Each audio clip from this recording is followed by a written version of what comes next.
How to fix transaction error on my Trust wallet just on my PC or on your application. For this, we will just need to understand that why these type of error usually occurs while having a transaction. So this is because your network connection, what you have to do is if you have to go on your Trust wallet website here and log into your Trust wallet account. Let me just do that. Here, this is the Trust wallet website.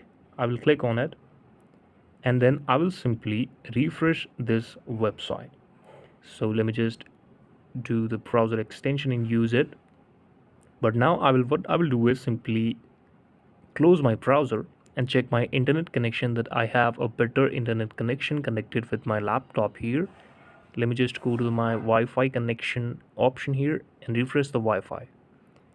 After doing this, the second thing you have to do is check your laptop's connectivity. That you have to simply restart your laptop if you cannot solve this problem by refreshing it. So just restart your laptop by clicking on this button, and then when you will do this thing again, when you will try to log into your Trust wallet again, you won't face any type of error like this.